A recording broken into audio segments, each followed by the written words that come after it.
dari proses kewirausahaan atau entrepreneurial proses. Hanya satu bagian saja teman-teman. Jadi memang kita lihat kita ada peluang nih, maka kita harus realisasikan hal tersebut. Tapi saya mau nanya buat teman-teman di sini.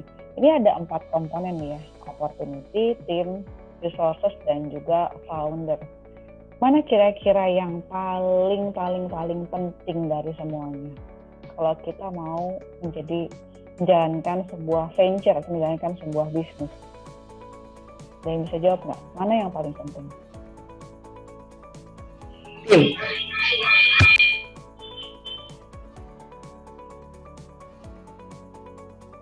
Ada yang mau jawab nggak? Mana coba yang paling penting kira-kira dari ini semua? Aku tuh nggak bisa ngeliat chat loh, jadi kalau mau ngomong aja. Ini kalau mau lihat chat gimana sih kalau lagi gini? Ada banyak yang ngomong tim juga, Bu. Ada banyak tim ya. Oke. Kalau dibilang semuanya penting memang betul ya. Tanpa opportunity kita nggak mungkin bisa men-start sebuah sesuatu ya. Tanpa tim juga mungkin ini nggak possible. Tapi before everything else, itu yang mau saya dorong adalah yang paling penting ini yang segitiga, teman-teman, yang paling bawah. Founder. Kenapa founder ini penting banget? Sekarang bayangin gini. Kalau ada ide sekeren apapun, opportunity sekeren apapun gitu ya. Kalau kita nggak punya jiwa entrepreneurship, kalau kita nggak punya kemauan sebagai founder ya untuk mencoba merealisasikan peluang yang kita temukan, mungkin jalan nggak bisnisnya? Kan nggak mungkin. Nah, kalau memang kita ada sebuah tim yang keren gitu ya, tapi kita sebagai founder yang punya idea, yang punya modal dan lain-lain, kita tidak bisa ngelit tim tersebut, kira-kira jalan nggak? Itu juga enggak ya. Kalau kita punya resource yang keren, yang dimana orang tuh nggak punya akses terhadap resource tersebut, misalkan saya di sini punya akses kepada sumber riset, saya di sini punya akses kepada laboratorium, saya punya akses kepada tools, saya punya akses kepada partner pabrik dan lain-lain ya. Kalau saya nggak ada kemauan untuk meng-approach itu, atau misalkan mengutilize resource itu, mungkin jalan atau enggak? Kan enggak juga. Jadi paling pertama kalau saya bilang, kalau saya mau mulai bisnis itu apa sih yang harus saya persiapkan? Diri kamu sendiri sebenarnya. Apakah kalian memiliki karakter seorang founder? Ya, apa itu karakter seorang founder? Atau kita memiliki kita harus risk taker. Tapi risk taker ini adalah sesuatu yang harus bisa kita calculate ya. Jadi kita dibilang di sini semua jenis resiko itu harus dikalkulasi gitu ya, apakah ini memang make sense atau enggak. Kayak yang tadi kita bilang idea, kalau dia belum kita cek apakah itu sebuah peluang atau enggak, ya itu namanya teman-teman merealisasikan sesuatu yang amat sangat risky. Harus kita cek dulu apakah memang betul ini merupakan sebuah peluang, ada yang mau pakai enggak, benar ada masalahnya enggak, harganya cocok enggak, dan lain-lain gitu ya. Itu baru namanya peluang kalau semua sudah terjawab gitu ya. Terus kedua, teman-teman juga harus punya sedikit kemampuan leadership. Karena kenapa kita akan dealing with tim. Tim itu ada yang setingkat dengan kita secara pengetahuan, pendidikan dan lain-lain. Ada yang di bawah kita bahkan ya. Ada yang mungkin di atas kita. Jadi ini masalahnya bukan siapa yang paling pintar atau bukan siapa yang paling banyak modalnya, tapi siapa yang bisa nge-lead tim yang betul-betul diverse tersebut ya.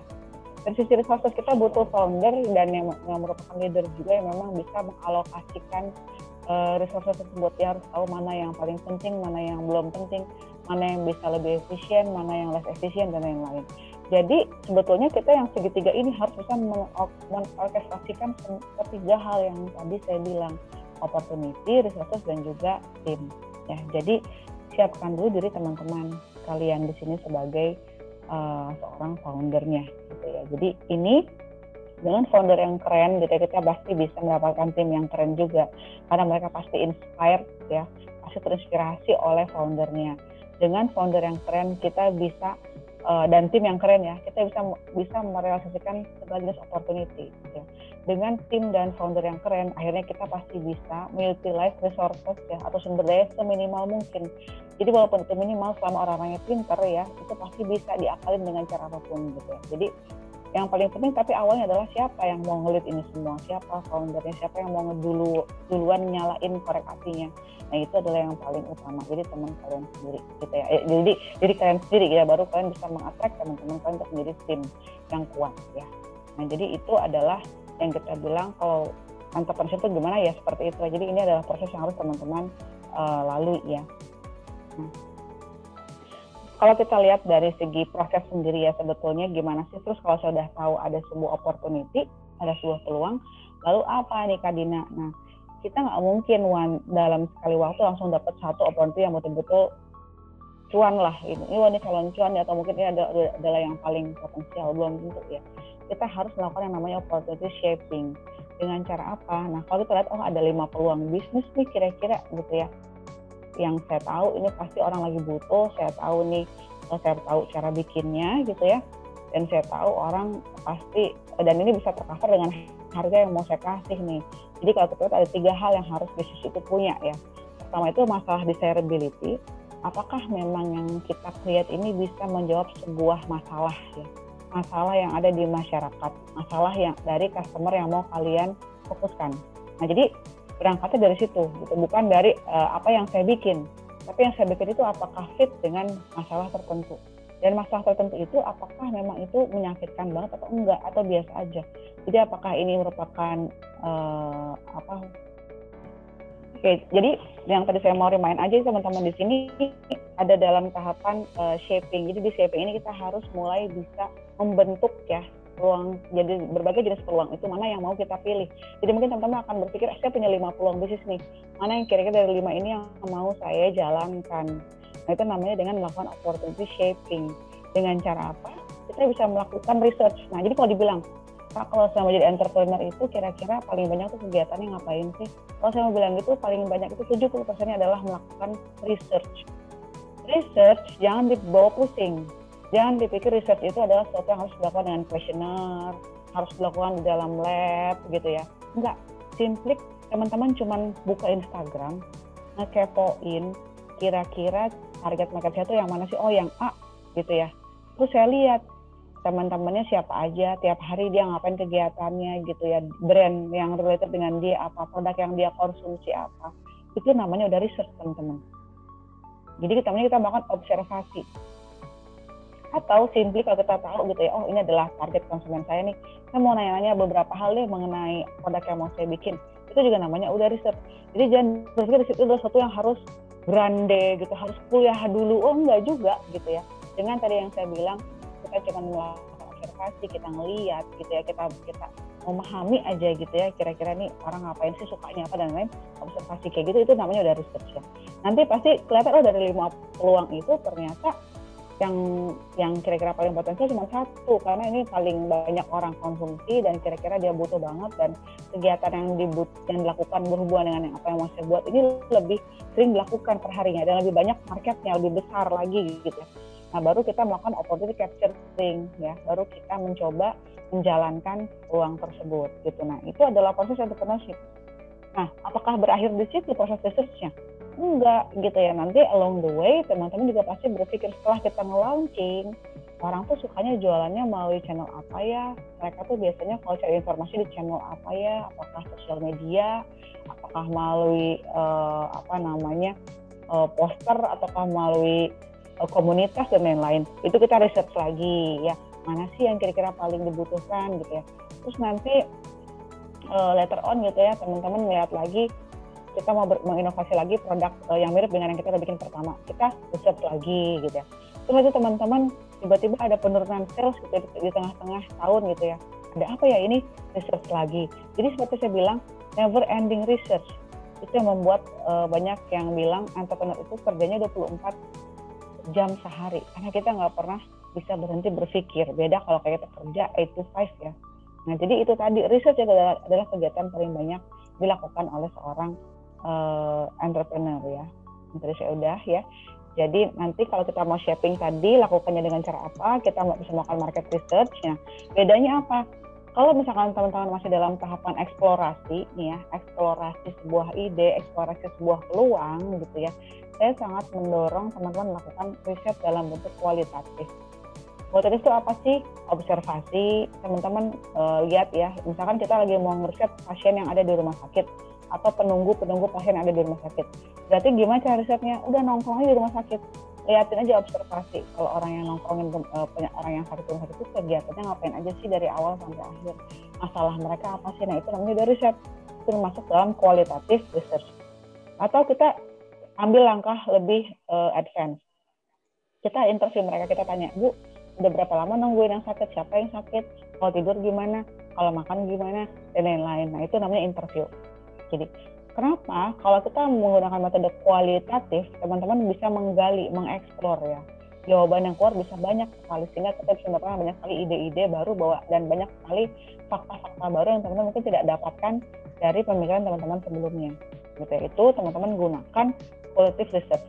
Terus yang pakai questionnaire itu kapan Kak? Atau kuantitatif itu kapan sih baiknya?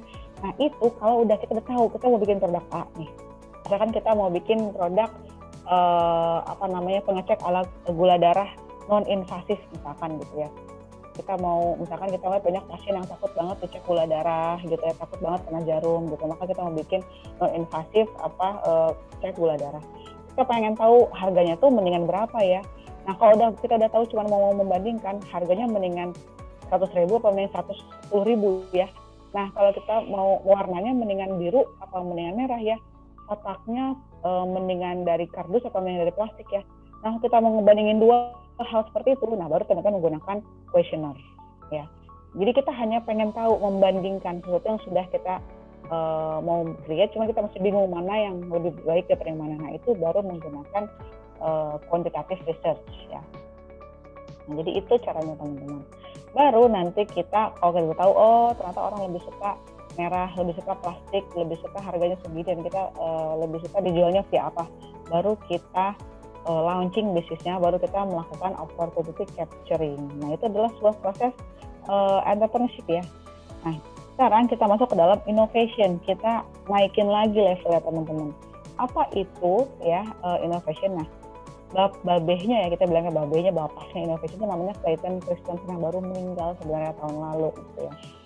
Jadi kalau dibilang, ada yang bilang gini, Kak, saya tuh kayaknya bukan inovator karena saya tuh bukan orang pintar, saya bukan kuliah di top university, IQ saya nggak tinggi. Nah itu salah besar gitu ya. Jadi sebenarnya kalau kata babehnya innovation juga, dia bilang gini, jadi kalau yang pengen jadi inovator ya, kemampuan seorang untuk berinovasi itu bukan hanya masalah fungsi dari otak pemikiran ya, tapi juga fungsi dari behavior.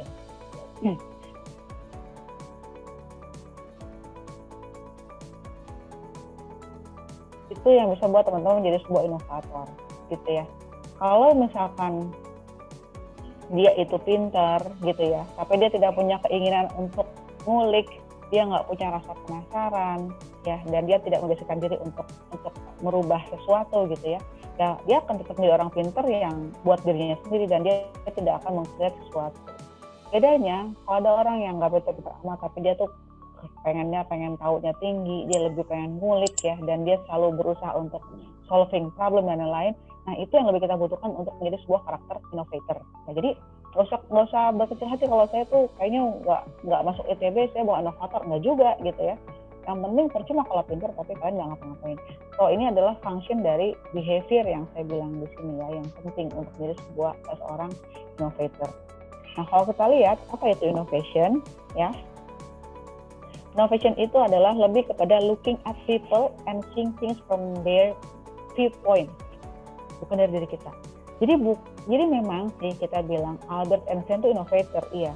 Tapi dia tuh berinovasi bukan karena dia diam terus di dalam lab, nggak ngapa-ngapain ya.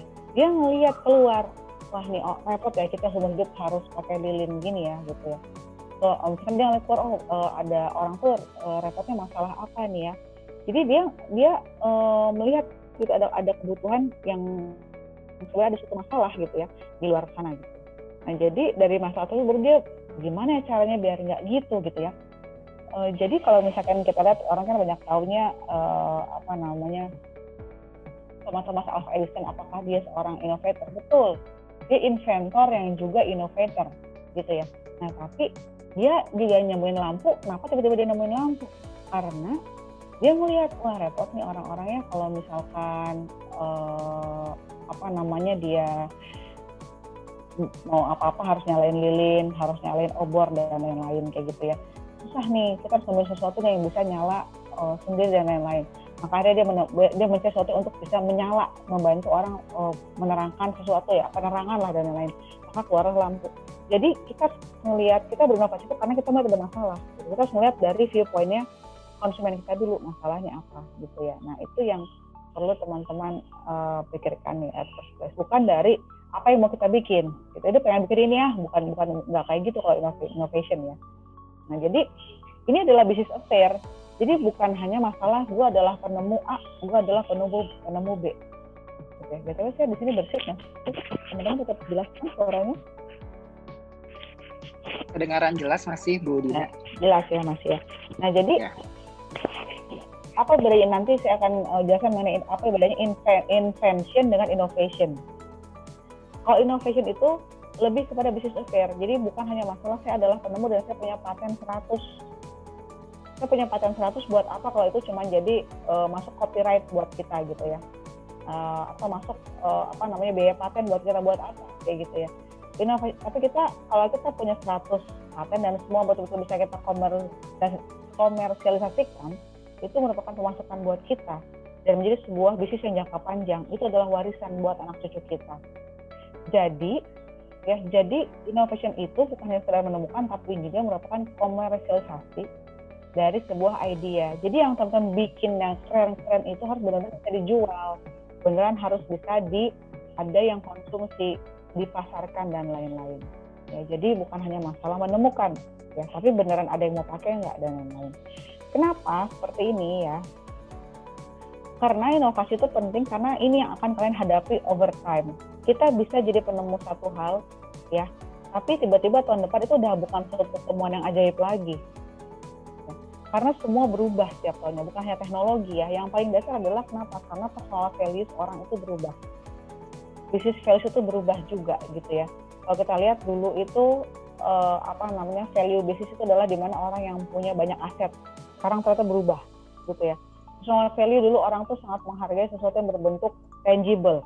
Sekarang enggak, kita membutuhkan sesuatu yang intangible, connection misalkan. Jadi ada sesuatu yang berubah, jadi merubah keseluruhan hidup kita. Jadi kalau kita itu hanya sangat melihat sesuatu yang pengen saya buat gitu ya, tanpa melihat di luarnya seperti apa, itu teman-teman akan menjadi ya udah kita buat artefak, kita membuat suatu patung yang memang dia tidak akan bisa dikemana-manain gitu ya. Nah jangan seperti itu teman-teman, karena your future particularly will be very confusing. Kalau kita dulu beli dulu zaman saya MP3 player, kayaknya masih 2 tahun ke depan itu ya masih keren punya MP3 player gitu ya. Kalau sekarang teman-teman beli suatu teknologi, 3 bulan lagi juga udah ada yang lebih keren gitu. Kita dulu ngerasa beli iPhone iPhone X gitu, atau mungkin kita beli iPhone paling baru lah, sekarang iPhone berapa? iPhone 12 gitu ya. Terus nanti kita ngerasa udah paling keren nih punya. Ntar 6 bulan lagi udah ada yang baru lagi, setahun ada yang baru lagi. Jadi secara life cycle semua menjadi lebih pendek teman-teman. Pusing gitu. Kita harus cepet banget ngapa-ngapain gitu ya. Nah makanya kalau kita fokusnya pada product innovation, ya teman-teman akan masuk ke dalam pertempuran yang memusingkan itu, karena kita harus selalu meng-create sesuatu yang baru. Jadi kalau kita fokusnya kepada suatu problem yang betul-betul mendasar, kita nggak perlu khawatir. Kalaupun ada yang harus kita rubah, itu pasti sesuatu yang incremental gitu ya. Nah jadi ini harus teman-teman tahu gitu ya, karena future will be very confusing. Life cycle itu menjadi lebih pendek, jadi kita harus membuat sesuatu yang memang betul-betul bisa berguna untuk long term. Dan kita harus mengerti perubahan ini. Nah, perubahan ini sudah ada di hidup kalian. Apa contohnya ya? Sekarang, value is being co-created. Ya, co-created. Contohnya apa sekarang? Contohnya itu banyak yang produk ya, atau mungkin banyak juga yang menanyakan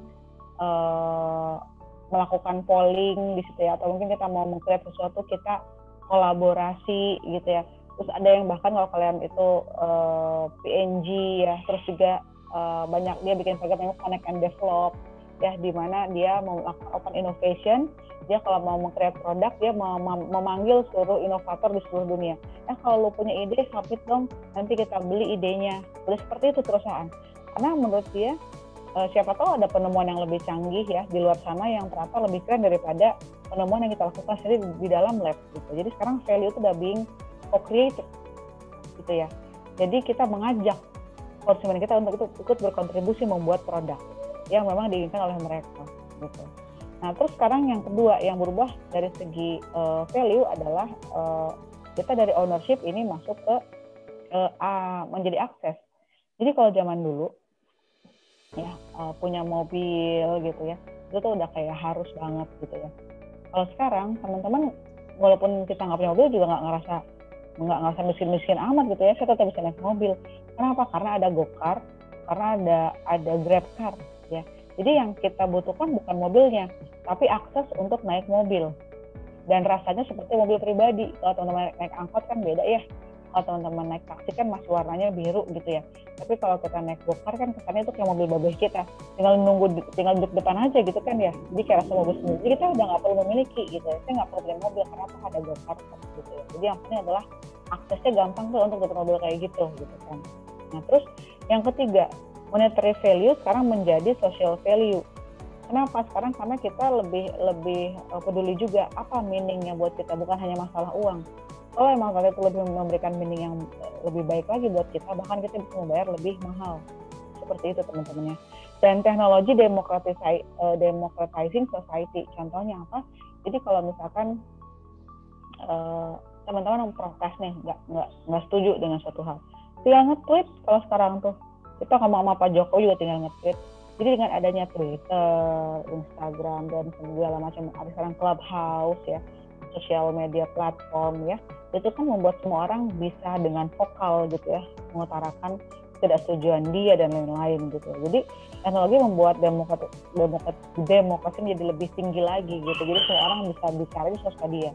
Masalahnya ada yang bicaranya benar, yang bicaranya enggak gitu ya. Nah itu yang harus hati-hati kayak gitu ya. Dan juga sekarang itu value itu share dan difasilitasi oleh platform. Contohnya apa? Gojek, Grab, Tokopedia. Kita bisa ngejual barang second kita di situ juga gitu ya. Kita bisa cari barang yang kita cari sekian lama dan adanya Tokopedia dan lain-lain. Jadi sekarang semua platform adalah kunci. Jadi kita bisa mencari apapun yang rare sekalipun itu ya melalui sebuah platform kayak gitu ya. Nah, yang ingin saya tentukan adalah teman-teman di sini harus selalu juga mengerti bahwa value. Dari tadi saya banyak ngomong mengenai value. Apa itu value gitu ya? Nah, kita di sini sebagai orang sekolahan, anak yang pintar gitu, kita harus tahu bahwa kita harus bisa mengkreasi sesuatu yang beyond ya, yang memang itu valuable bagi konsumen kita. Nah, ada satu teori adalah namanya Pine and Gilmore's progression of value. Jadi kalau sekarang itu sudah ada perubahan. Kalau zaman dulu gitu ya, ada dalam masa agriculture economy, di mana yang paling kaya adalah negara yang memiliki komoditi gitu ya. Lalu naik ke tahun 80-an itu di eranya industrial ekonomi, di mana goods, kita ada memproduce goods. Apa bedanya commodities dan goods? Nah, kalau goods itu adalah misalkan kita seperti ini. Ini adalah komoditas ya, corn. Kalau dijual kan ya harganya seharga corn aja gitu ya, per kilonya berapa gitu ya. Ya kita dapat marginnya rendah, bahkan kadang-kadang yang penting kejual ya, bahkan kadang-kadang rugi gitu ya, karena kita cuma menjual komoditas yang itu aja nggak diolah. Tapi sekarang kita mengolah, kita lebih pintar, kita mengolah biar ini bisa ready to eat. Maka dibikinlah ready to serve ya, konsepnya ready to serve. Nah di sini jagungnya udah diolah menjadi cornflakes. Gitu, karena ada proses, karena ada packaging, karena ada branding, maka harganya bisa 3 kali lipat dari harga satu buah jagung. Satu jagung yang tadinya adalah misalkan ya 200 perak, ini bisa jadi 20.000 perak. Berarti berapa tuh ya, mau pengalinya kayak gitu. Nah ini adalah economy of food. Kita sekarang masuk lagi gimana kalau kita tambahin lagi value-nya ya, dengan kita memberikan services. Jadi orang tuh ternyata ada yang seneng pengen nyobain aneka jenis sereal. Jadi udah aja kita bikin restoran diner yang memang nge-serving aneka jenis sereal. Karena kalau kita menambah lagi value-nya, maka harganya boleh dinaikin dong. Jadi dinaikin lagi harganya, kayak gitu ya. Nah, next baru kita naik lagi ke yang kita katakan experiences. Sekarang kalau saya pengen kayak gini, tapi saya pengen dibawa pulang, saya pengen sambil nongkrong, sambil meeting dan lain-lain gitu ya. Kita tambahkan experience lain gitu ya. Kita tambah wifi, kita tambah suasana, kita tambah bisa ready to go dan lain-lain gitu ya. Bisa tambahin lagi harganya, bisa tambahin lagi. Jadi yang tadi cuma 200 perak kan bisa jadi sekitar 80.000 untuk satu kotak jagung. Untuk satu jagung bisa jadi satu kotak kayak gini, itu udah berapa ribu kali multiplier-nya gitu ya. Nah itu yang kita katakan dengan progression of value. Teman-teman harus membuat yang udah di level ini gitu ya.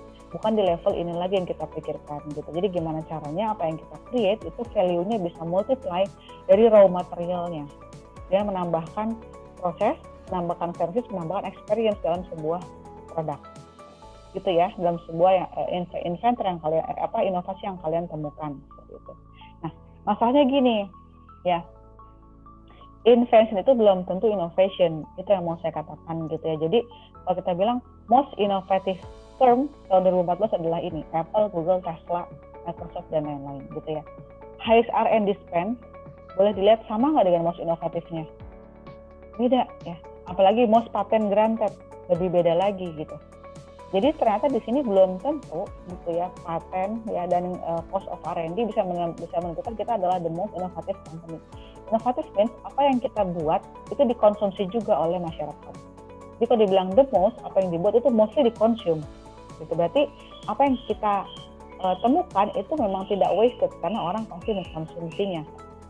Nah, jadilah innovator ya. Memang bisa nggak dari inventor jadi innovator? Bisa, selama apa yang kalian bikin, kalian temukan itu bisa dikomersialisasikan. Makanya penting banget ada ilmu bisnis ditempelin sama anak yang memang doyan untuk meneliti. Biar apa yang dia teliti itu betul-betul bisa menjawab suatu masalah yang ada di masyarakat. Sehingga apa yang dibikin itu betul-betul bisa digunakan gitu ya. Kayak contohnya gini ya. Ini kita lihat innovation yang miss ya. PageRank, Yahoo ya. HP dengan touchscreen tablet saat itu, Nokia dengan touchscreen smartphone ya, RIM, mereka semua ini inovasi yang miss saat itu. Loss-nya ya sekian banyak gitu ya. Di sini. Tapi kalau kita lihat innovator ya di sini kayak Google, Apple dan Samsung ya di sini. Nah ini dia dapat cap innovasinya sekian gitu ya. Jadi di sini untuk produk yang sama gitu ya. PageRank ya kan ini sama-sama nih, Yahoo sama Google sama bikin PageRank search, Apple sama HP sama bikin touchscreen tablet ya, Nokia dan Apple sama bikin touchscreen smartphone. Tapi yang pinter jualannya, yang pinter betul-betul bisa membentuk itu produk sesuai dengan apa yang dimau sama konsumen, itu adalah si inovator tersebut. Hanya si Google, Apple dan Samsung. Sisanya gagal. Mereka semua itu hanya bikin sesuka dia according to teknologi, tapi dia nggak lihat desainnya harusnya kayak apa sih, harus seperti apa ya produk ini, mana fitur yang dia butuhin, mana enggak ya, harus kayak gimana ya, kemasannya dan berapa sih harganya. Itu yang pinter mikirnya lebih kepada para si inovator ini gitu. Dan mereka mendapatkan estimated gain-nya sekian besar. Nah itu yang teman-teman pikirkan ya. Nah, jadi kita bukan sekedar menginvent sesuatu, tapi kita harus bisa menginnovate sesuatu. Jadi harus bisa udah diinvent, lalu gimana memasarkannya, ada yang mau pakai nggak, dia suka tuh desainnya kayak apa. Jadi bukan hanya bisa berfungsi, tapi nyaman nggak untuk digunakan. Nah itu penting banget zaman sekarang. Enak nggak untuk dipakai, wajar nggak untuk saya bayar dengan harga segini, mungkin nggak kalau saya ada apa-apa saya balik lagi ke dia untuk ngebenerin. Itu kan the whole thing, dari mulai service terusnya gitu ya, terus juga experience-nya ya yang harus teman-teman desain. Jadi bukan hanya masalah berfungsi gitu ya, tapi masalahnya mau dikonsumsi nggak, orang-orang mau konsum nggak dengan keadaan seperti ini. Nah itu yang harus teman-teman pikirkan untuk menjadi seorang innovator. Nah type of innovator di sini ya teman-teman bisa lihat gitu ya, ada yang kita katakan hunter, explorers, builders dan juga experimenters di sini. Nah kalau kita lihat ketika kita itu investmentnya tinggi dan kita itu fokusnya pada eksternal ya di sini gitu ya, dimana kita itu bisa kita di sini co-creating business karena kita melihatnya ke eksternal, fokusnya kepada konsumen kita atau mungkin kepada partner kita gitu ya. Nah itu adalah hunter, dimana kalau kita meng-create sesuatu, kita mengajak partner kita atau mengajak konsumen kita untuk bisa meng-co-create bisnis kita ya. Dalam bentuk apa? Either itu dalam bentuk venture fund atau dalam bentuk structural partnership ya, atau mungkin dalam bentuk misalnya co-development track, lain-lain, bentuknya macam-macam gitu ya, caranya gimana macam-macam. Tapi yang pasti ini kita mengajak external people gitu ya untuk ikut berinovasi ya dalam bisnis kita. Kayak Google kan apa-apa dia kan menyerap data dari yang kita punya ya. Terus kalau memang di situ ternyata investmentnya itu low tapi kita fokus pada eksternal, kita mencari connection connection di sini di mana itu justru yang jadi aim-nya utamanya itu justru adalah si partner kita. Gitu. Nah, kalau misalnya bedanya apa sama hunters? Kalau hunters itu kan kita masih ngeluarin duitnya banyak ya, tapi kita mencari ide-ide dari luar. Tapi kalau explorer ini lebih kepada yang kita utamakan adalah koneksi. Contohnya seperti Thomson Reuters, itu adalah salah satu mirip Google-nya tapi untuk jurnal. Untuk dia bisa jalan, orang harus submit jurnal. Maka dia itu justru mengundang orang-orang untuk membuat jurnal. Karena kalau nggak ada orang yang bikin jurnal, nggak ada orang yang mau beli Thomson Reuters, nggak ada orang yang mau berlangganan Thomson Reuters ini, gitu ya. Nah itu namanya explorer, gitu ya. Nah kalau high investment tapi juga kita internal fokus ya, di sini adalah kita lebih builders. Jadi kita mencoba mentransform organisasi kita. Ya, jadi yang kita pengen rubah justru di internal dulu, ya di dalam dari perusahaan kita dulu. Nah kalau ada yang low investment di sini ya justru kita experimenter, sparking interest. Di sini lebih kepada kita justru yang sudah ada apa gitu ya, baru kita coba angkat yang ternyata kuat atau ternyata menjadi strength dari perusahaan kita. Nah itu namanya sparking interest ya, kayak gitu. Nah teman-teman harus tahu kalau kita berinovasi itu ternyata bukan cuma masalah produk. Nah kalau kita lihat di sini ya, produk itu merupakan salah satu jenis aja yang bisa teman-teman inovasi. Ada 10 jenis tipe-tipe inovasi yang bisa teman-teman lakukan. Dan saya sangat mendorong teman-teman tuh kalau berinovasi bisa mengincorporate lebih dari 4 atau bahkan sampai 5 tipe inovasi dalam suatu buah inovasi gitu ya. Jadi contohnya seperti ini.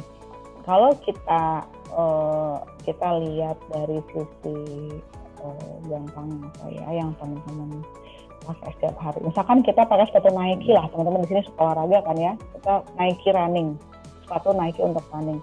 Yang dia inovasi apa sih dari sebuah sepatu? Pertama pasti produk performance-nya kan. Oke, dia berinovasi dengan cara membuat produk yang inovatif. Terus yang kedua, apa yang diinovasi sistemnya? Jadi kalau misalkan teman-teman di sini mau membuat Nike ya dengan cara yang saya pengen warnanya beda sendiri, saya pengen yang polkadot gitu. Mereka berinovasi, dia membuat Nike ID, di mana teman-teman bisa mendesain sendiri sepatu Nike kamu. Itu yang diinovasi apa? Servisnya. Biar orang bisa mendesain sendiri. Terus udah gitu, yang dia keren lagi gitu ya, dia selain service dan product system gitu. Nah, itu kan tadi service ya yang diinovasi dengan Nike ID ya. Lalu yang kedua adalah kita butuh aplikasi untuk bisa mengukur ya mengenai performa dia. Maka dia bikin juga Nike Running App. Itu adalah produk inovasi pada product system. Ya kalau yang tadi Nike ID itu ya inovasi pada service ya, di mana orang bisa mendesain sepatunya sendiri gitu ya. Nah terus juga sekarang Nike berpikir karena semua itu tidak punya akses yang sama, nggak semua toko Nike itu ada yang offline, dia mencoba berjualan sekarang via online. Maka dia juga berinovasi dari sisi channel. Dia bikin penjualan Nike ID tersebut ya bisa dilakukan secara online. Jadi orang bisa ngedesain sepatunya sendiri melalui online. Channel yang dia rubah gitu ya. Nah terus udah 4 ya, dia inovasi dari sisi produknya iya, produk sistemnya dengan membuat aplikasi iya, dia membuat service dengan membuat Nike ID juga iya gitu ya. Channelnya menggunakan orang juga iya, dia rubah juga. Nah, terus karena ini ada yang baru dengan adanya Nike ID tersebut di mana orang bisa ngedesain sendiri sepatunya, maka dia harus berinovasi dari sisi proses. Berarti cara saya berproduksi bukan dengan mass production dong, tapi setelah ada order baru dia produksi secara handmade. Maka yang diinovasi juga adalah dari sisi proses. Nah, itu adalah inovasi yang bisa kita bilang sustainable. Karena dia the whole thing sama dia diinovasi. Sehingga kalau ada kompetitor mau nge-tap, paling dia cuma bisa nge-tap, oh saya mau tiru Nike ID-nya aja deh. Tapi kalau misalkan dia nggak punya prosesnya, ya dia juga nggak bisa niru. Oh saya mau niru dia online deh, tapi dia nggak punya yang bagus juga, atau dia nggak punya aplikasinya juga untuk sistemnya gitu ya, dia juga nggak punya kemampuan untuk bisa nge-serve dengan baik, juga orang nggak akan dengan mudah melawan apa yang sudah Nike lakukan. Jadi kenapa inovasi terus lebih dari satu? Agar orang itu nggak gampang untuk bisa meniru apa yang sudah kita buat, karena udah kuat sekali fondasinya. Jadi ibarat pada rumah, kalau teman-teman cuma bikin satu inovasi dari sisi produknya aja, itu cuma satu kakinya fondasinya. Jadi kalau mau dirubuhin tuh gampang. Tapi kalau kita produknya, produk sistemnya gitu ya, servisnya, channelnya gitu ya, prosesnya, kakinya ada banyak tuh.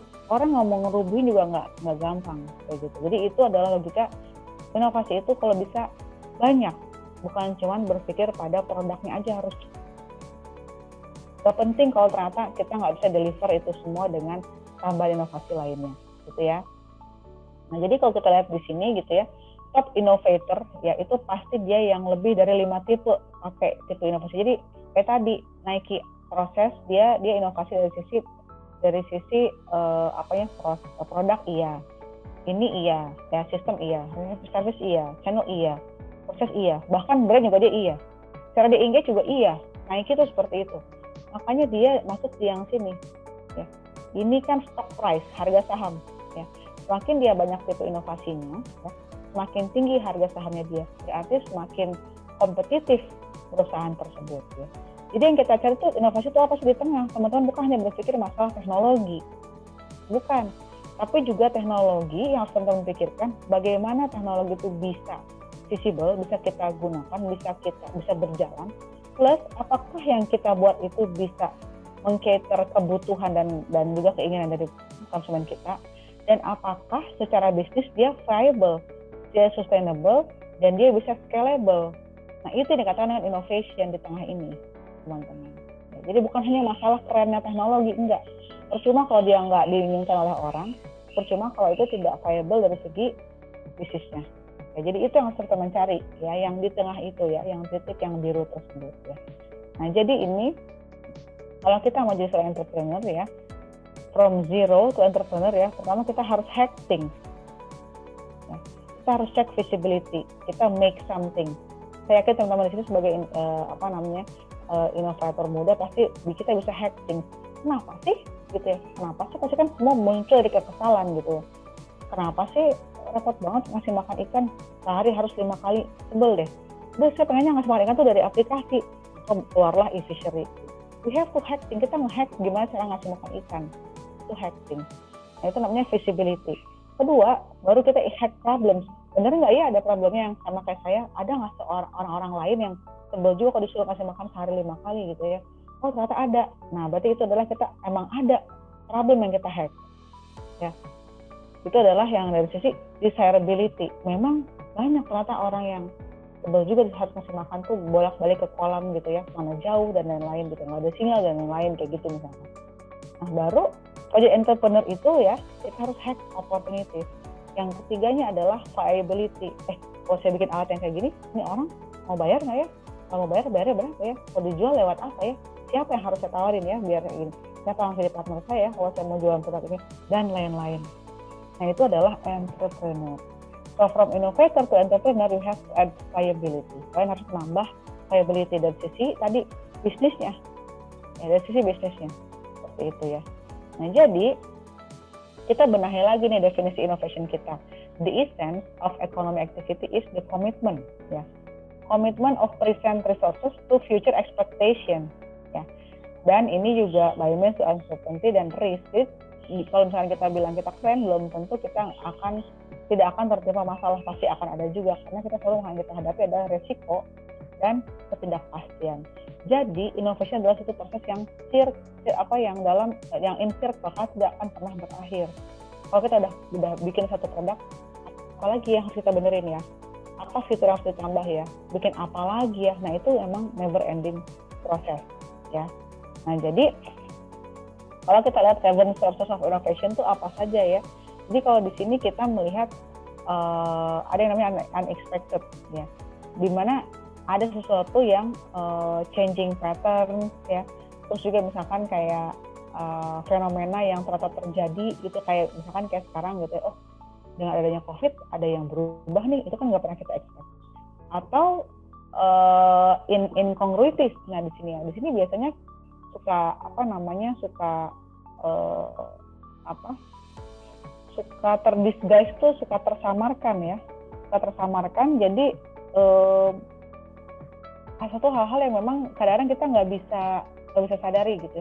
Ini kayaknya ada sesuatu yang berubah ya, tapi apa ya? Nah itu harus teman-teman cari juga gitu. Makanya observasi itu penting untuk kita bisa melihat ada yang berubah nih. Kok orang sekarang jadi jarang makan nasi, sekarang makan apa dong mereka ya? Misalkan begitu.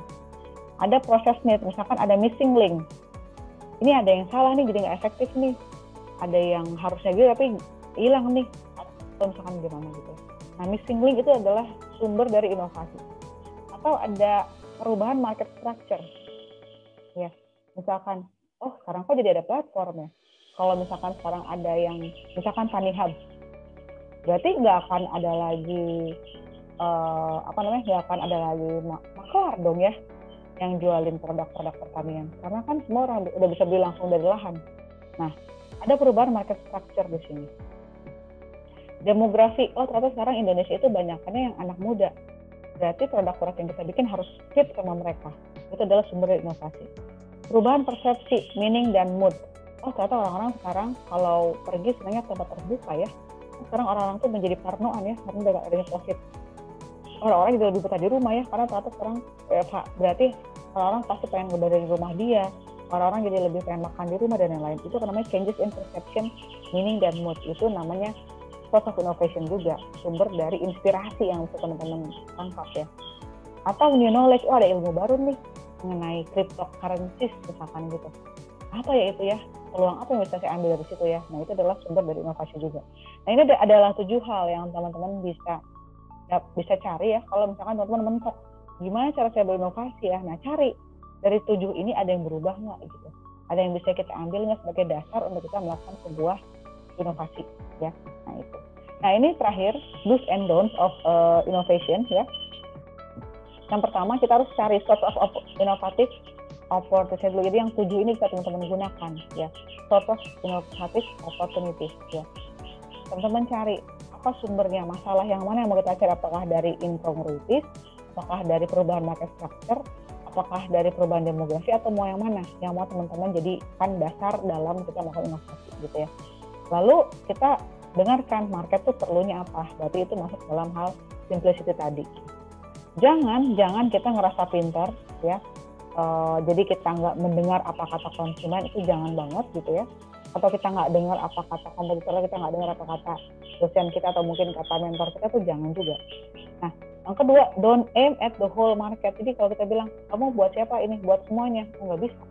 Produk itu pasti ada spesifik marketnya, pasti ada targeted marketnya. Jadi kita harus fokus pada yang niche dulu, yang kecil dulu gitu ya. Jadi, tapi ini nanti lama-kelamaan teman-teman edukasi, lama-kelamaan menjadi besar marketnya. Jadi kita nggak bisa dari awal udah pengen yang mass market, nggak bisa. Nah, jadi pertama, aim dulu pada suatu market yang spesifik yang memang akan menggunakan produk kita ketika itu masih awal-awal. Nah, kita katakan namanya early adopter kalau di bahasa startup ya.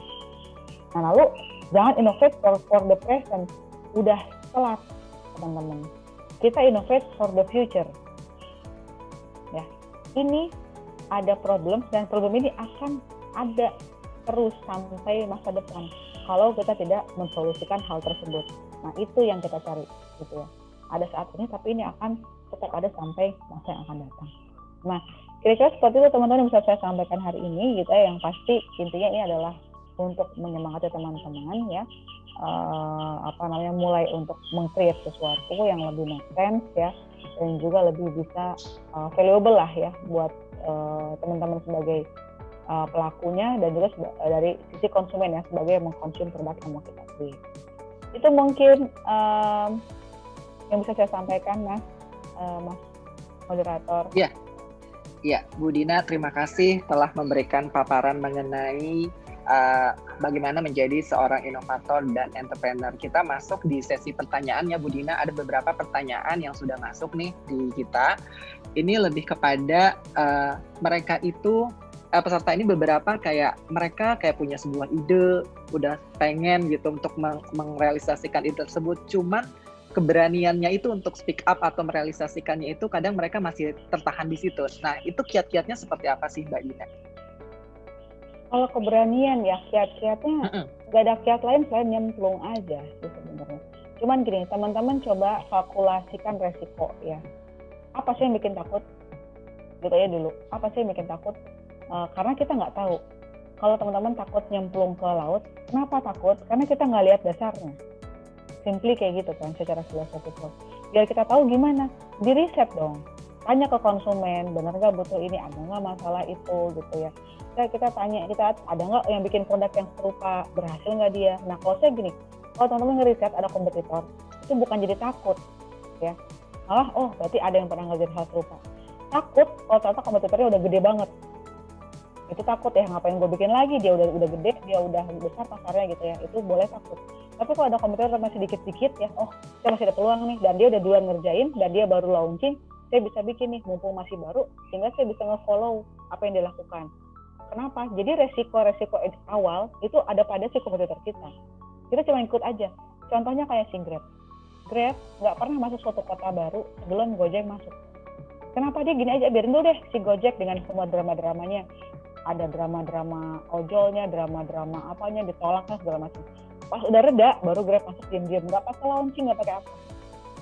Kenapa? Karena ya udah, biar dia aja yang repot duluan gitu ya, biar dia nyiapin dulu marketnya, terus dia masuk, tinggal ngikut, gak masalah seperti itu. Jadi jangan takut dengan adanya kompetitor. Justru ada yang, saya sering jadi juri di kompetisi bisnisnya, kalau ada dia cerita gini, siapa kompetitor kamu? Nanya kan ya saya bilang gini, nggak ada Bu. Wah itu antara dia memang canggih banget, atau kedua dia bodoh banget, atau males banget, males nyari kompetitor, males ngeriset. Dan yang kedua, itu bukan keren teman-teman, tapi itu adalah justru beresiko. Kok nggak ada yang mau bikin kayak gituan? Jangan-jangan emang itu nggak potensial dong, ya kan? Jadi cara berpikir seperti itu, gitu. Jadi jangan takut dengan kompetisi. Justru semakin banyak orang yang situ, semakin itu menjadi vibrant ekosistem bisnisnya. Ya. Jadi riset aja, jangan takut, gitu ya. Oke, jadi keberanian itu kalau muncul ya riset duluan ya gitu, Mbak Dina ya. Oke, nah untuk selanjutnya Mbak Dina, bagaimana cara mendapatkan partner dalam bisnis gitu, yang baik itu seperti apa Mbak Dina? Nah, jadi kalau misalkan dari sisi partner, teman-teman ini kita udah cari hati-hati ya. Partner tuh belum tentu teman baik kita juga. Jadi teman-teman sebelum mencari partner gitu ya, yang harus dipikirkan adalah saya tuh jagonya apa, kurangnya apa. Akses dulu diri kita. Jadi kalau kita cari partner, oh ternyata saya tuh jagonya, saya jago inovasi, saya senang di lab, saya senang ngapain, saya bikin sesuatu. Tapi saya nggak bisa tuh ngitung cost-nya, saya nggak bisa marketinginnya. Berarti yang teman-teman cari adalah orang-orang yang bisa menutupi kekurangan kita, dimanapun dia berada. Nah, baru kedua, Kak, mendingan saya yang nyaman banget apa saya nggak nyaman ya. Jadi memang penting sih nyaman sama partner kita ya. Tapi kan kalau bisnis itu harus profesional. Jadi kalau selama kalian bisa profesional sama teman kalian itu, ya itu nggak masalah. Jadi jangan ada baper-baper kalau tiba-tiba ditagih kerjaan. Nggak bisa. Kita lagi bisnis nih. Lu belum beres tuh KPI-nya. Selesaiin dong. Nah, harus kayak gitu, tetap kayak gitu. Jadi pertama, akses dulu diri kita. Kita jagonya apa, kita kurangnya apa. Partner harus bisa menutupi kekurangan kita. Gitu. Oke, jadi partner yang harus dicari itu adalah partner yang harus bisa melengkapi kita dan bisa dengan goals yang sama ya, begitu ya Bu Dina ya. Nah, satu lagi Bu Dina, karena kita waktunya juga terbatas, ini kapan sih sebuah produk itu harus selalu berinovasi gitu? Oke, teman-teman mungkin pernah dengar produk life cycle ya. Saya mau coba share screen sambil saya googling nih, biar enak ngejelasinnya. Produk life cycle, misalkan nih, inilah, sebentar. Coba ya. Nah, mungkin teman-teman pernah lihat ini ya, produk life cycle. Gede-gede. Nah, ini misalkan ya. Bisnis itu teman-teman mau gimana pun pasti naik turun. Ya, jadi kalau buat teman-teman yang tidak suka naik turunnya, ya janganlah berbisnis. Karena itu adalah pasti terjadi. Sesuatu yang mutlak adalah naik turunnya bisnis. Tapi bukan berarti harus selalu turun dan gagal ya. Kita bisa mengantisipasinya, Kak. Bisa. Dengan cara apa? Dengan cara berinovasi. Jadi kalau kita nge-launching sebuah bisnis ya, kan ada fase-fase introduction ya, perkenalan di sini gitu kan ya. Perkenalan pasti sedikit dong salesnya gitu. Lalu lama-lama banyak yang suka, banyak yang beli, salesnya meningkat gitu. Lalu kita ngerasa keren terus, kita buka cabang atau kita bikin produk baru dan lain-lain gitu. Nah, kita ngerasa tumbuh, tapi kita nggak berinovasi, nanti lama-lama kita bisa decline. Karena kita di tahapan growth ya, ini pasti banyak kompetitor masuk. dijamin. Ada satu yang bikin apa yang ngetren makanan sekarang, misalkan sate taichan, ya kita baru bikin 3 bulan emang kita laku banget, tapi dalam 3 bulan pasti di bulan keempat banyak yang bikin sate taichan juga. Kenapa? Karena itu lumayan tuh dia ngantri, kenapa kita nggak bikin di situ tapi lama-kelamaan banyak yang main. Kalau kita tidak berinovasi, kita kesenangan dengan kita kayak rayanya, lama-lama kita decline. Kenapa? Karena udah banyak yang main juga di ranah yang sama. Jadi sebelum sampai kita di tahapan mature ini, sebenarnya harus mulai memulai cycle baru lagi. Kita gambarin lagi di sini dengan produk baru, dengan service baru, dengan cara baru, bisnis model baru. Kita bikin lagi gambar di sini. Jadi harapannya sebelum dia decline, dia udah ada sesuatu yang bisa menopang penurunan kita tersebut. Terus seperti itu. Jadi bikin cycle baru sebelum cycle-nya itu masuk ke ranah yang kuning. Nah, jadi kapannya ya belum tahu. Ada yang sebulan, ada yang 3 bulan, ada yang 6 bulan, karena produk life cycle setiap bisnis itu beda-beda. Kalau kita lihat makanan ada yang 6 bulan, ada yang setahun, ada yang 3 bulan, ada yang 2 tahun, tergantung jenis makanannya atau jajanannya. Contohnya apa Kak? Gini, simply kayak jajanan deh. Sate taichan dulu berapa bulan sih hype-nya? Paling cuma 5-6 bulan. Sekarang udah hype enggak juga gitu ya. Nah, itu adalah life cycle taichan, cuma 6 bulan. Kalau kita ngomong elektronik, TV itu sekarang apa sih 4D, 4K segala macam. Tunggu berapa sampai ada 5D, 5K. 6D, 6K. Itu berapa tahun? Setahun. Berarti life cycle TV adalah 1 tahun. Ya. Kalau kita ngomong masalah apalagi contohnya software, games lagi ngetrennya waktu itu Pokemon apa? Sebulan ya ngetrennya, semua orang nangkep Pokemon cuma sebulan, padahal bikin gamenya 20 tahun. Berarti produk life cycle game adalah sebulan untuk Pokemon Go ya. Tapi kalau yang sekarang lagi main Roblox apa mungkin agak lama nih, anaknya main lumayan udah 6 bulan kayak semenjak WFH main Roblox mulu. Nah, itu life cycle tiap produk beda-beda. Jadi teman-teman harus bisa pertama mendiscover berapa lama life cycle tersebut, kita bagi aja gitu kira-kira growth-nya itu di bulan berapa. Maka kita harus berinovasi sebelum dia di tahapan mature ya, maturity ini. Gitu Mas. Oke, Mbak Dina, terima kasih banyak loh sudah memberikan ilmunya mengenai menjadi seorang inovator dan entrepreneur. Dan tidak ada alasan lagi ya Bu Dina untuk tidak menjadi seorang entrepreneur ataupun inovator gitu ya Bu Dina ya. Oke, thank you so much Mbak Dina atas waktunya hari ini. Pertanyaan-pertanyaannya tadi sudah dijawab ya dari teman-teman. Semoga Mbak Dina memberikan ilmu yang bermanfaat hari ini buat teman-teman semua di sini. Baik, terima kasih Bu Dina. Sampai berjumpa di lain waktu. Sampai berjumpa lagi ya. Bye. Baik teman-teman, kita akan melanjutkan kembali acara yang tadi sempat terganggu koneksinya ya. Nah sekarang kita akan undang Bapak Kadafi untuk menjelaskan tentang kompetisi ID Nation tahun 2021 ini dan apa sih itu ID Nation sebenarnya. Nah langsung saja kita undang Bapak Kadafi untuk hadir. Halo Pak Kadafi. Halo Dedi. Oke, sudah siap ya untuk menjelaskan informasinya? Ya, oke Dedi. Oke, silakan Pak Davi, saya persilakan. Ya, terima kasih Dedi. Mohon izin nih, saya matiin videonya karena untuk menjaga koneksinya tetap lancar ya. Jadi Assalamualaikum warahmatullahi wabarakatuh. Selamat siang dan salam sejahtera nih bagi kita semua. Perkenalkan, nama saya Kadafi, di sini mewakili rekan-rekan dari ID Nation. Pertama-tama saya ucapkan terima kasih nih sebesar-besarnya untuk meluangkan waktunya untuk mengikuti acara ID Nation Virtual Roadshow hari ini. Jadi tadi kita sudah mendengar nih penjelasan dari Mbak Dina tentang inovasi dan entrepreneurship. Pasti tuh banyak insight-insight baru bagi kita dan tentunya juga membuat kita termotivasi khususnya pengen jadi inovator dan entrepreneur. Nah kebetulan nih kita di ID Nation cocok banget kalau teman-teman itu punya motivasi menjadi inovator atau menjadi entrepreneur. Saya share screen dulu sebentar ya.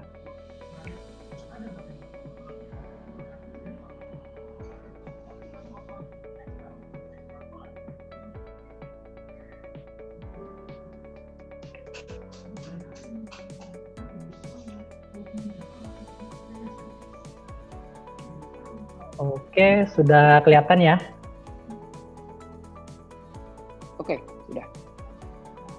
Oke, terima kasih.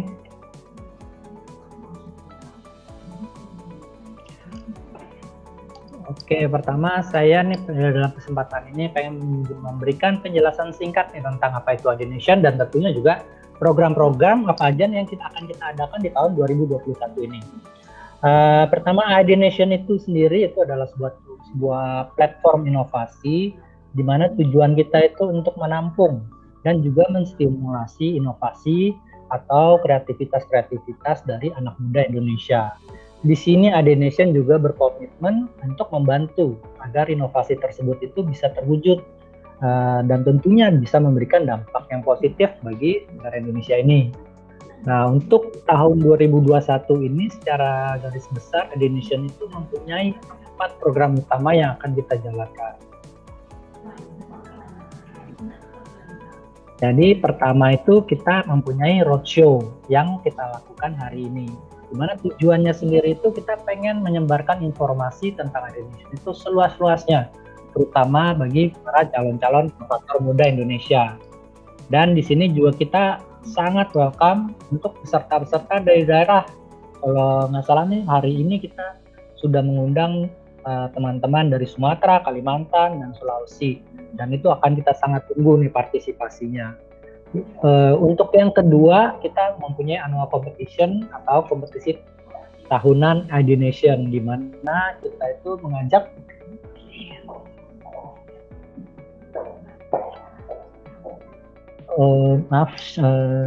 screen-nya sudah ke-share belum ya? Pak Davi, screen-nya ini nggak bergeser tadi. Ada bagian yang dijelaskan. Ya, coba di-share ulang.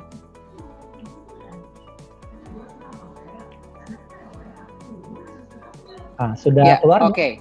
Udah line up ya, line up activity, silakan. Oke. Ya, tadi saya menjelaskan sampai annual competition-nya ya. Nanti kita di kompetisi ini kita pengen mengajak nih inovator muda Indonesia untuk berani memperlihatkan hasil karya mereka. Dan tentunya kompetisi ini akan memiliki hadiah yang menarik, ada cash reward dan juga sejumlah benefit lainnya. Nanti untuk lebih rincinya akan saya jelaskan di slide berikutnya. Untuk acara ketiga kita ada di Adenation Future Festival yang merupakan puncak acara nih dari rangkaian kegiatan Adenation selama tahun 2021 ini. Di sini kita akan mengumumkan pemenangnya dan juga akan menjadi ajang showcase untuk menampilkan hasil inovasi-inovasi yang bisa meraih juara Adenation. Dan terakhir kita punya incubation program. Di sini incubation program ini saya rasa yang dapat membedakan Adenation dengan kompetisi serupa lainnya. Jadi di sini setelah kompetisi kita selesai nanti ada yang namanya program inkubasi. Di sini Adenation bantu untuk mereka tahap yang lanjut. Halo Pak Davi, sorry interupsi sebentar. Dalam agak putus-putus lagi nih. Seperti misalnya kita melakukan masih putus-putus Pak Davi. Usaha mereka. Dan di sini kita percaya dengan melakukan kolaborasi masih pending sebentar coba. Kita juga pengen mungkin Bapak di ini dulu switch off dulu screen kemudian bisa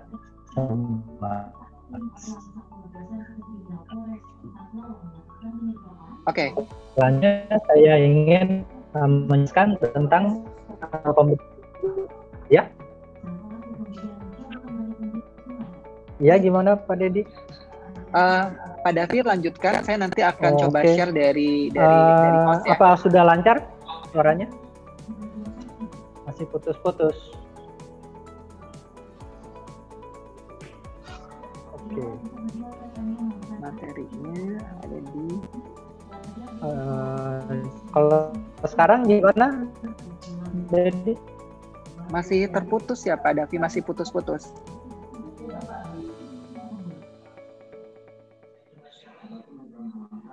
Dicoba dulu sambil saya juga cari materinya sebentar.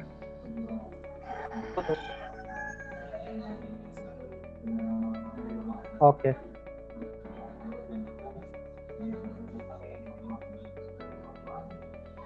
Oke, saya coba share screen lagi ya.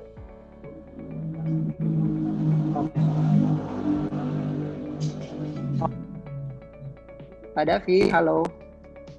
Sudah lihat? Masih putus-putus? Boleh koneksinya diulang lagi? Oke, boleh.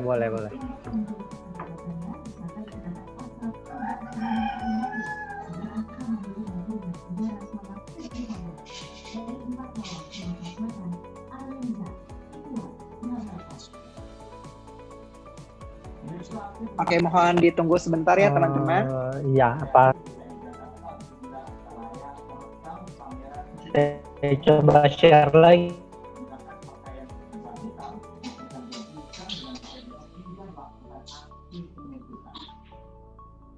Bentar.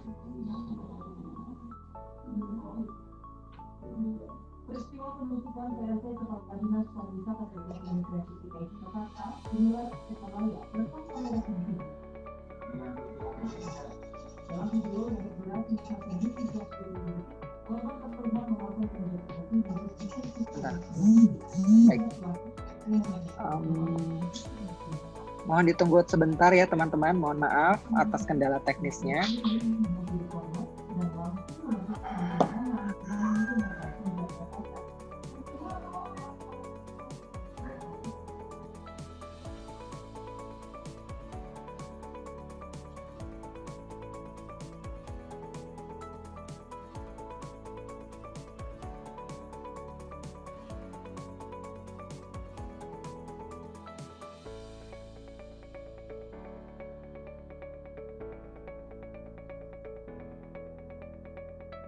Nah, silakan Pak Davi dilanjutkan. Ini saya sudah share screen.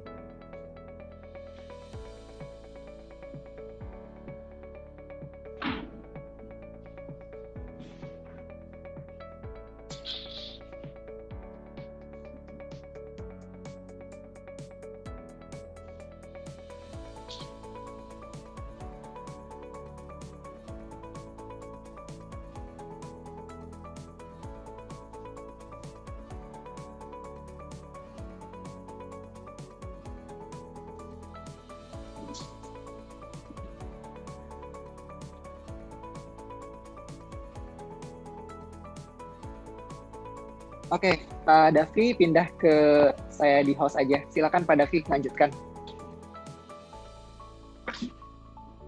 Oke, maaf sekali lagi ada kompetisi di sini jaringannya lagi.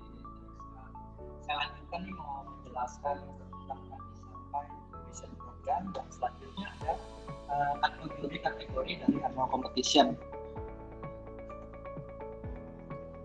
Jadi kita punya 3 kategori di sini.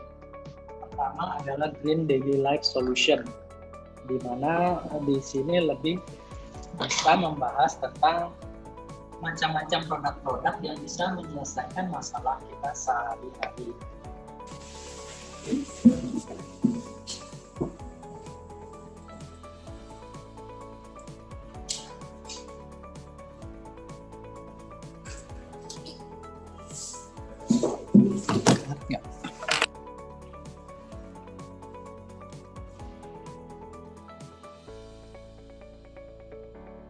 Lagi.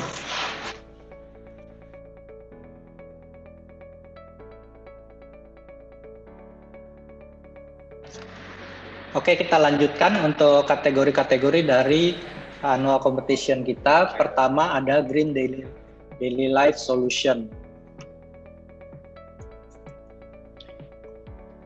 Jadi di sini dalam kategori ini kita membuka kesempatan bagi peserta yang memiliki produk-produk yang dapat menjadi pemecah masalah dalam kehidupan sehari-hari. Dan tentunya inovasi tersebut harus bersifat ramah lingkungan. Misalnya contohnya bisa dalam bidang pangan, lifestyle, industrial, bahkan juga sampai entertainment. Jadi ini cukup luas cakupannya. Yang kedua adalah kategori energy solution, di mana kategori ini mengundang inovator untuk berkarya dalam bidang energi. Terutama nih kita tertarik dalam bidang energi terbarukan seperti solar, hydro, angin, atau bioenergi. Dan juga kita bisa juga nih inovasi-inovasi dalam bidang post mining activity, misalnya seperti reklamasi atau water treatment. Dan yang ketiga adalah waste management solution. Nah, kategori terakhir ini kita di sini karena kita melihat sampah itu adalah salah satu masalah utama di Indonesia yang membutuhkan terobosan nih. Dalam kategori ini kita ingin mengundang inovator untuk mencari cara-cara penanggulangan sampah, terutama concern kita dalam sampah-sampah plastik yang sangat merusak lingkungan. Nah, jadi jika kalian tertarik untuk mengikuti kompetisi tahunan Idnation, berikut adalah cara-cara perjalanan annual competition kita. Jadi pertama, kalian dapat mendaftar dan memasukkan proposal kalian di www.idnation.id, di mana dalam situs ini akan lengkap ada tata cara, FAQ, dan segala informasi terkait kompetisi ini. Dan pendaftaran ini kita buka sampai dengan 2 Agustus nanti. Jadi seharusnya kalian masih punya cukup waktu untuk mempersiapkan proposalnya dengan sebaik-baiknya. Yang kedua, kita selanjutnya nanti akan melakukan seleksi ini dari proposal-proposal yang sudah masuk, dan kita akan menentukan 5 peserta per kategori yang akan melanjutkan ke tahap semifinal.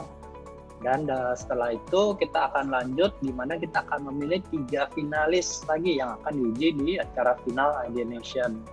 Tapi tidak sampai situ, selanjutnya kita akan melakukan seleksi juga untuk peserta final. Nanti kita akan memilih nih dari 3 tim yang menurut kami paling siap dari segi kemungkinan dari segi komersial untuk mengikuti acara IDPitch Challenge yang akan kita adakan di acara penutup kita IFF atau Idnation Future Festival. Jadi nanti pemenang IDPitch ini akan mendapatkan kesempatan untuk mendapatkan funding dari Idnation. Walaupun nanti tidak menutup kemungkinan nih peserta yang akan mendapatkan funding itu lebih dari 1 tim. Jadi masih terbuka untuk hal tersebut. Sebagai info aja, pemenang kompetisi tahunan Idnation 2021 ini akan mendapatkan cash reward dengan jumlah total yang sudah kita siapkan itu 270 juta. Jadi nanti kompetisi Idnation dan terutama yang namanya kompetisi tahunan kita. Jadi terima kasih nih atas perhatiannya. Nanti kita tunggu proposalnya. Nanti bisa dimasukkan ke sekali lagi di www.idnation.id. Tadi sudah dijelaskan oleh Pak Kadafi bahwa annual competition kita untuk tahun ini ada 3 kategori. Pertama di Green Daily Life Solution, dan di kategori kedua ada Energy Solution, dan di kategori ketiga itu ada Waste Management Solution. Nah, dari 3 kategori itu teman-teman bisa ikuti salah satunya. Misalkan teman-teman punya produk yang memang relate ke Energy Solution, berarti teman-teman ikut di kategori 2. Ataupun bila teman-teman misalkan produknya yang Green Daily Life Solution, kalian teman-teman bisa masukkan di kategori 1. Nah, ini hadiahnya itu total ada 270 juta untuk 3 kategori, dan masing-masing kategori itu mendapatkan ada juaranya ya. Jadi ada juara 1, juara 2, dan juara 3. Kategori kedua juga juara 1, 2, 3, begitupun di kategori ketiga. Nah, dan selain itu, selain ada cash reward 270 juta itu, teman-teman juga mendapatkan kesempatan nih pendanaan hingga 1 miliar rupiah bagi teman-teman yang berhasil lolos nanti di Idnation Future Festival. Jadi tadi sudah dijelaskan juga oleh Pak Kadafi bahwa prosesnya setelah semifinal, final, nah di final itu kemudian akan dipilih lagi pilihan dari investment committee untuk beradu idea pitch battle di Idnation Future Festival. Nah di sana yang terbaik akan mendapatkan kesempatan pendanaan hingga 1 miliar rupiah. Begitu teman-teman semuanya. Nah, mohon maaf sekali untuk pertanyaan, mungkin teman-teman bisa interaksi langsung di sini sih. Jadi tidak di kolom chat, biar enak langsung bertanya, nanti akan dibantu jawab oleh Pak Davi di sini. Bagi teman-teman yang bertanya, silakan turn off mic kalian dan kita coba akan jawab pertanyaan-pertanyaan dari teman-teman semuanya yang ingin bertanya. Tadi ada pertanyaan yang terkait pengolahan pangan. Nah, mungkin saya undang langsung Pak Davi di samping saya nih, barengan. Bisa Pak Davi? Untuk menjawab pertanyaan yang tadi masuk di kolom chat sih. Oke, silakan Pak Davi. Nah, tadi ada pertanyaan Pak Davi, produknya itu adalah olahan pangan gitu. Apakah itu termasuk ke dalam kategori kita atau gimana gitu? Sebenarnya tadi saya sudah jelaskan, yaitu yang di kategori 3 kategori itu, kalau untuk pangan itu akan lebih masuk ke kategori yang pertama, yang Green Daily Life Solution. Nah, itu memang itu cakupannya sangat luas. Yang kategori pertama itu, kalau misalnya kira-kira masih bingung nih inovasinya masuk ke yang mana, kira-kira akan bisa masuk ke kategori yang satu itu karena cakupannya sangat luas. Jadi kalau yang masalah pangan itu saya rasa bisa masuk ke yang pertama itu, kategori pertama. Baik, mungkin sudah dijawab ya. Tadi ada pertanyaan dari Reita, kalau tidak salah dari Universitas Andalas ya. Mungkin bagi teman-teman yang lain ada pertanyaan kembali terkait kompetisi inovasi ini. Oke. Mungkin ada penjelasan lanjut lagi mungkin kapan? Oke, pendaftaran ini teman-teman sudah dibuka dari 1 Februari dan akan ditutup 2 Agustus 2021, dan perjalanannya tuh cukup panjang gitu untuk proses registrasi ini. Karena itu teman-teman bisa masuk tuh masih panjang gitu perjalanannya, kalian bisa submit proposalnya, persiapannya gitu. Oke, ada yang ingin bertanya? Pak Diki Danar, silakan. Iya, terima kasih atas penjelasannya. Kan kemarin ada publikasi ketentuan umumnya produk sudah pernah diproduksi minimal dalam bentuk prototipe. Berarti kalau hanya ide saja, apakah ide yang besar, misal produknya apa, manajemennya bagaimana, kayak gitu, itu masih kurang memenuhi kriteria, atau harus sudah punya usaha yang memang punya alatnya, bentuknya prototipe, atau bagaimana? Dijelaskan, terima kasih. Oke, baik Bu Diki ya. Sorry. Oke, silakan. Ya, terima kasih Mbak Diki. Memang syarat kita salah satunya adalah bahwa yang ikutan tahun ini itu kita syaratkan sudah memiliki, setidaknya sudah punya prototipe. Jadi memang jika kalian masih punya sekedar ide aja, kalian bisa coba bikin prototipenya saja. Coba bikin prototipenya dulu, karena waktunya juga masih panjang sampai 2 Agustus nanti. Nah, kalau sudah ada prototipe, sebenarnya kalian sudah bisa ikutan. Nanti kita langsung submit saja, dan jika memang menarik dan prototipenya kita lihat memang sudah bagus, ya kita bisa masuk ke dalam kompetisi kita. Ya, jadi salah satu persyaratan dari kompetisi ID Nation ini, setidaknya produk sudah ada dalam bentuk prototipe. Jadi buat teman-teman yang misalkan hanya ide dulu, masih ide maksudnya, itu teman-teman masih panjang kan waktunya dari bulan Februari sampai dengan Agustus, mungkin bisa di-create prototipenya, terus di-submit ke kita gitu. Dari proposal itu nanti untuk keperluan di semifinal juga gitu. Baik teman-teman, terima kasih atas waktunya teman-teman sekalian. Mohon maaf, hari ini benar-benar di luar dugaan sekali. Ada banyak kekurangan dari kami, ID Nation, dan itu terjadi karena koneksi yang kurang baik hari ini, karena cuaca juga hari ini juga agak kurang baik di sini. Terima kasih sekali atas partisipasi dari teman-teman semuanya. Apabila teman-teman masih bingung atau mau bertanya, silakan teman-teman ikuti sosial media kita di ID Nation. Dan kemudian atau teman-teman bisa gabung di Telegram dari ID Nation. Terima kasih banyak atas waktu teman-teman hari ini. Terima kasih banyak teman-teman. Assalamualaikum warahmatullahi wabarakatuh.